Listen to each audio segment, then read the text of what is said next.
Okay, thank you for our, we've had a little bit of a technical glitch. And I think anytime you start talking about really important things or any like energy work, I've always had the experience that technology sometimes shorts out. So Dawn had gone through all of the 4 plus the added 5th one. Let's kind of talk about each one a little bit.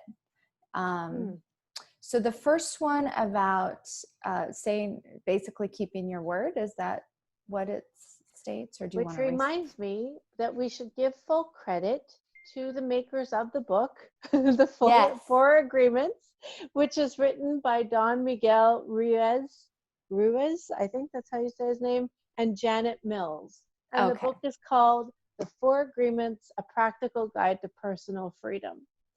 So yes, we talked about the four agreements, and the 5th one was to be skeptical but learn to listen. And now the rest is me and my ideas I've added to this. And what I think is really needed right here, right now in this world is respect and love. Respect and love, that these are the 2 elements most needed here and now. And to remind everybody that these both are inspired. They're inspired actions, and they're not demanded.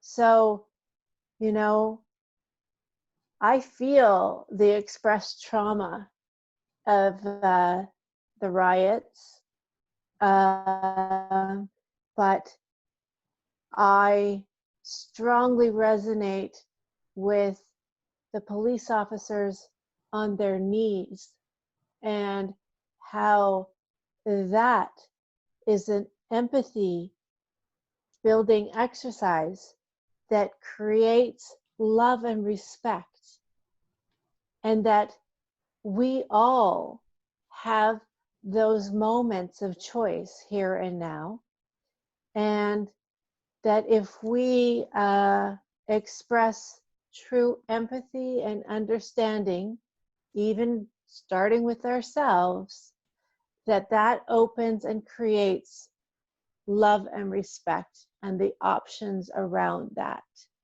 And that is what we really need moving forward. And that you can inspire love and respect in others in every moment, even when you're deeply challenged. It's not easy. It's not easy to be on either side of that argument. There's no right or wrong. But we each have a choice of how we conduct ourselves. And love and respect is the answer. And we don't always get it right 100% of the time, of course. We're all growing. We're all human. We're all perfectly imperfect. And the perfection is in the imperfections. And that we are all one, and that this is our opportunity, that everything that is going on, nothing is a mistake. Nothing. That it's been, and that it's no mistake even that we are all here having this human experience right here, right now, in this time of immense challenge. Our souls chose to be here in this time. I know that's pretty woo-woo for some of you, but it gives me great comfort knowing that I have a divine job to do here, and that is as a light worker. And I am holding group healing sessions every Monday at 12 noon PST and every Wednesday at 6 p.m. PST. And I invite light workers and non-light workers alike. And I want us to literally visualize spreading the love to the entire universe. And I know if you don't understand what energy healing is and the woo is a little too much, that's fine. Come on the Zoom call and rest, relax, and receive. We all are souls We all are souls. And that is the beauty of energy work, is that while it feels quite ethereal, that our souls receive what is needed. And Miss Donna and I are gifted energy healers. Oh, That literally, it's just your job to rest and listen and receive the energy. And that shifts. That can, most people, they either fall asleep during the session because they're so relaxed for the first time in days, or they report feeling lighter, like the weight of the world has been lifted from their shoulders. You know, we examine the patterns of your life and things that are inherited in your DNA, that you carry forward and that are stopping you from living your best life. And there's just immense juicy divineness in this experience, this shared experience we are all having right now. that is so true. And there is some woo in there for sure. But also it's very practical, because if you have a hard time just even doing, like, committing to yourself or having integrity for your showing up for yourself, then it's going to be a lot harder to show up for things that are really important for you.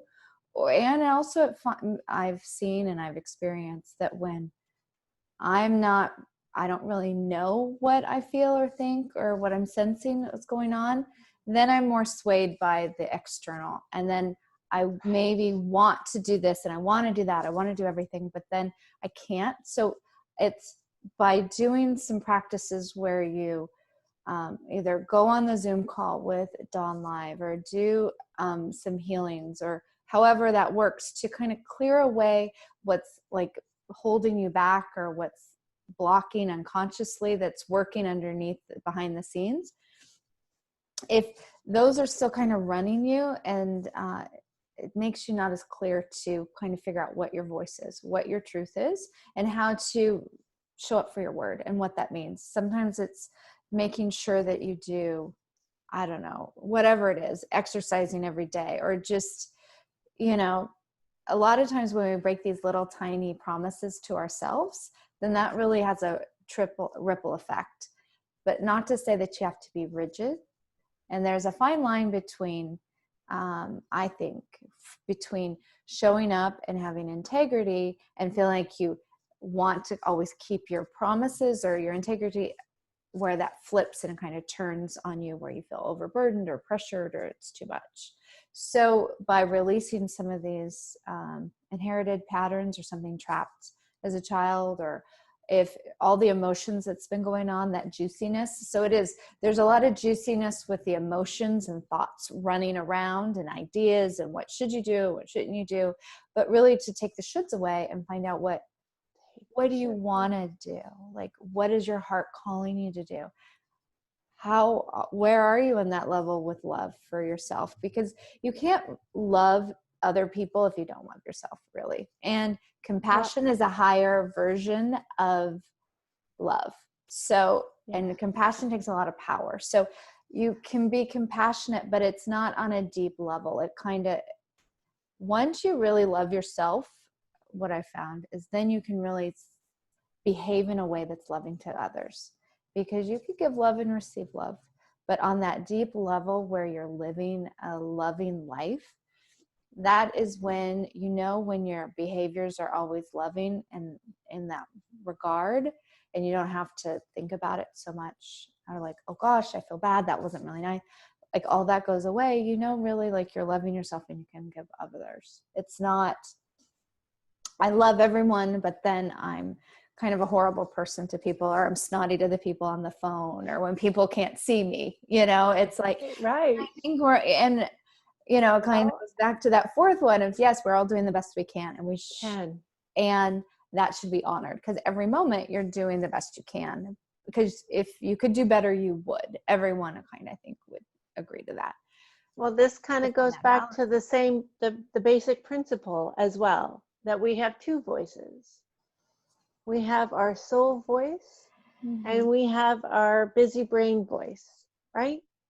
The dolphin mind versus the T-Rex mind.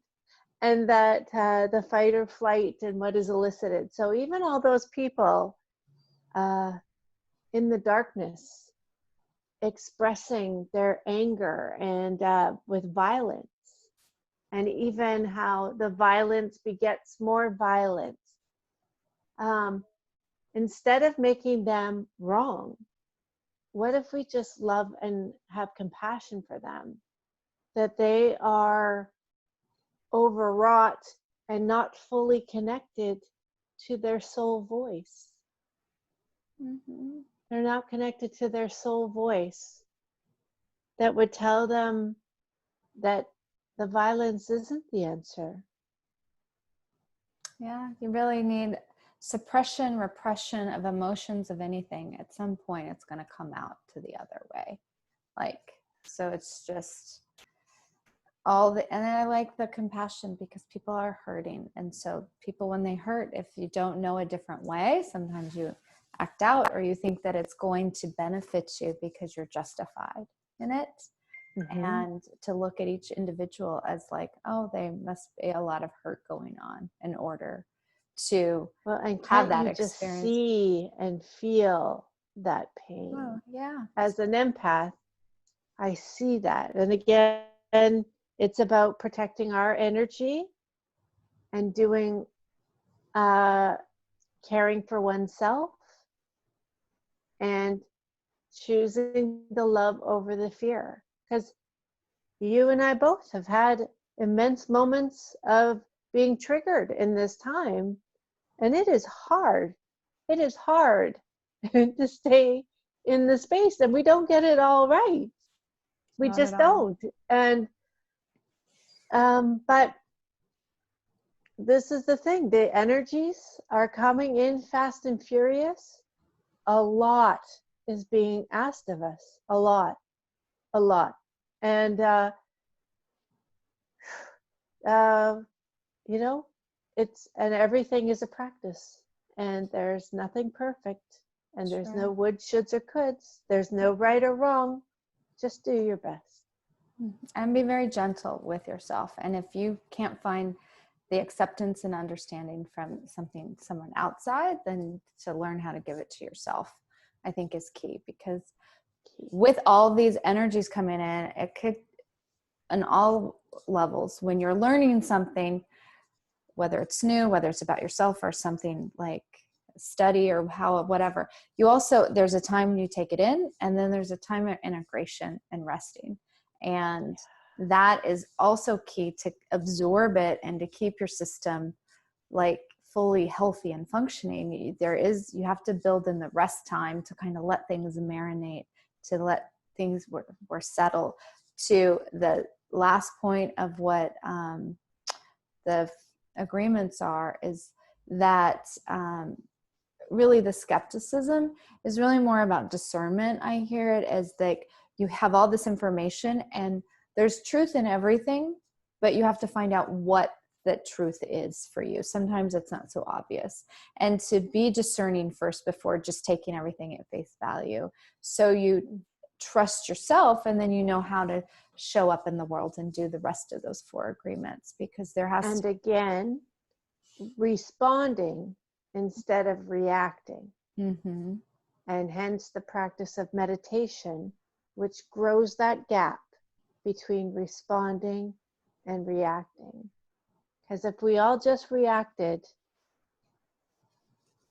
the riots will never end, right? And that, right? So, but we have the ability to love and have compassion for ourselves and for others, to do our very best, and to inspire love and respect as we alter and create a world that works for all of us. All of us. Beautifully As said. it's trite but true, we are all one.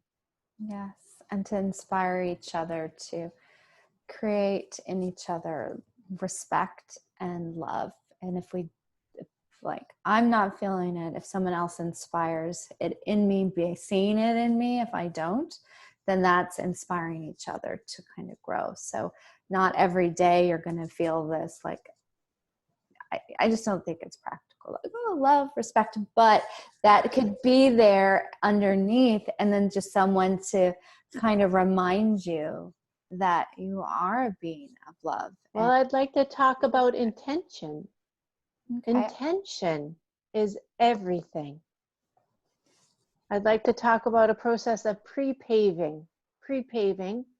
So in the morning, before you start your day, I want you to practice pre-paving those interactions that elicit stress in you. And I want you to set an intention. If your intention is to be transparent, truthful, and loving, if you just set that intention before you even go into a situation that is causing you stress, that intention can be received.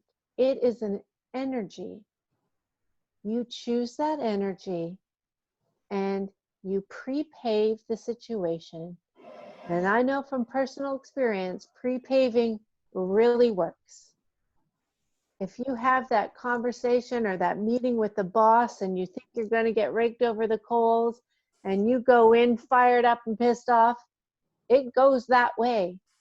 But if you intend to come in with a loving spirit and open and honest transparency, it changes the energy of the interaction.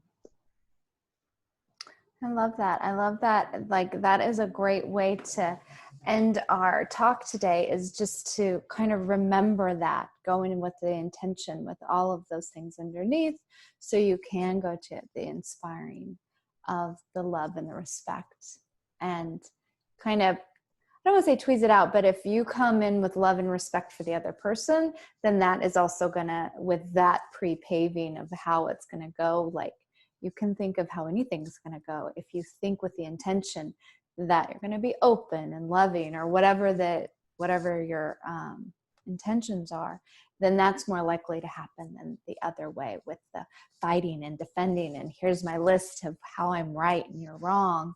That is a whole other conversation other than like what is happening with this beautiful pre-paving. So just repeat, if you would, Don, that last bit about the pre-paving every day. I like how you beautifully like set it up for each one of us to try to practice. So it is a process, again, from Abraham Hicks, the book Ask and It Is Given. Okay. And the process is, before you greet your day, you know, we say there's, again, practices like gratitude, but pre-paving. So before you get out of bed, I want you to think consciously of all of your appointments or things coming up throughout your day.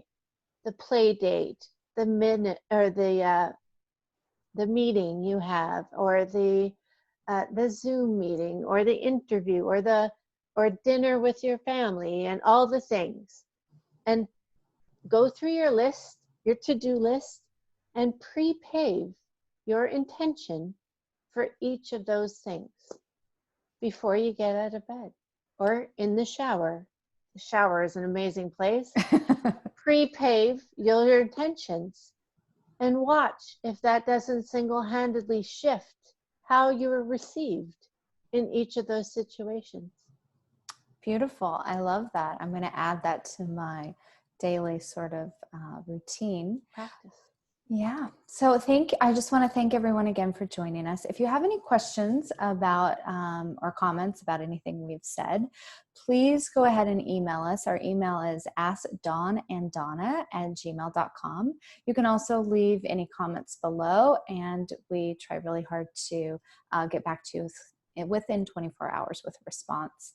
And we'll have some of the links or in the description the books that Dawn has talked about and some of the practices will be referenced in there. So if you want to delve deeper into your own spiritual practice. And if you have any questions about anything we've said, please let us know. If you like our video and talks, you can subscribe to Ask Dawn and Donna, or you can like these videos, however you'd like to share it. And again, thank you for joining us. And Dawn, do you have any final words before we end? No. Okay. Joining us. Lovely to see you. Okay. Have the very best day. I love you large. Okay, great. See, you had to say I do. Yeah. I mean it. That's my intent. I know. So we do, and I too love all of you, and thank you for all for joining us today. And we'll see you next time on Ask Dawn and Donna.